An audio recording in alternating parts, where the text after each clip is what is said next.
But do we have an inkling of what the real problem is for these scissor kicking Sallys? I would say it all boils down to either emotional problems or a head case problems, or perhaps both. And both of those come from one place, generally, fatherless homes. Oh, There we go. Oh, International Journal of Psychology. It's Wait. not a real science, but whatever. Are you using logic and stats? I know, right? I mean, Oh my I know God, I know no. that's white supreme pizza now. Blake, I got it. We'll I talk know. later. We'll Yeah. talk. Yeah. Just I'll bring crayons. Thank you. Come down to my level. A recent theory of female sexual fluidity suggests that women may not have sexual orientations in the same sense that men do, and that women's apparent sexual orientation may instead be a byproduct of their sociosexual orientation, meaning they're not born this way. Ooh, sorry. Well, I mean, we already knew that. Well, first of all, we know it's very common for women to get out of high school, go to college, and lick box for a year or two. Yep. Oh God, don't. I mean, everybody loves tits. I mean, Experimenting. Yes. we're experimenting.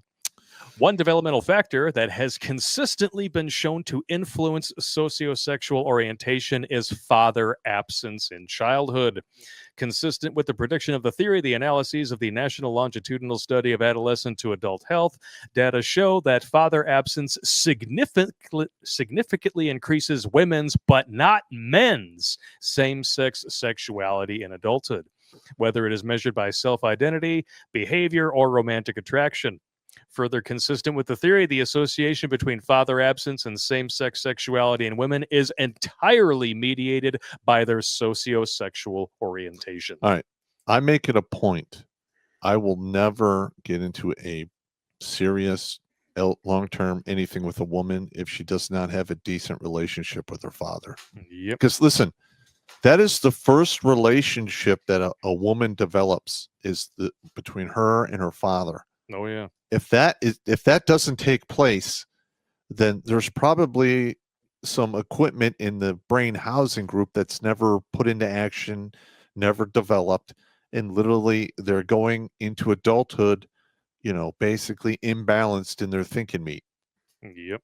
And this is just total grunt speak here. Total grunt speak, of course. But I'm just saying, I mean, it just makes sense. Yeah. It's just true. I mean, it's truth. Yeah. Logic. Like you need.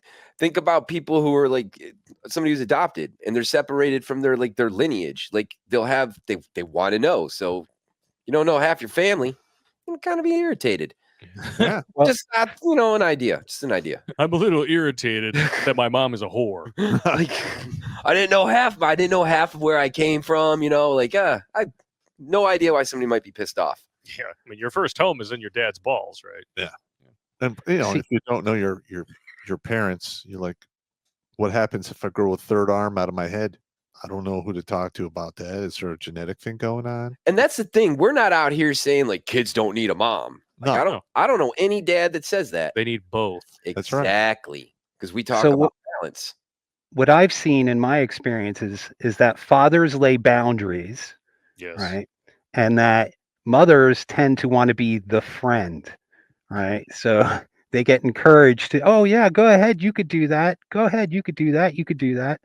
Whereas a father would say, no, Right. boundary. You Especially- really shouldn't be doing that. Especially Exactly. when they're single mothers. Yes. Mhm. Single mothers already have a sense of innate guilt because they have to put the child in daycare and go work. So the time that they spend with the child, they don't want to be the disciplinarian because Right. they want it to be fun. They want it to be a positive experience. Well, I'm sorry, you're not going to have positive experiences if you turn children loose into the world with no boundaries, no moral compass, and no accountability. Absolutely. That's how you get Antifa and BLM. Pop, what would happen if a dude walked into a recruiting office and said, I want to be an infantryman, and the recruiter was like, here's your, and sent you the next day? How would that work out for him?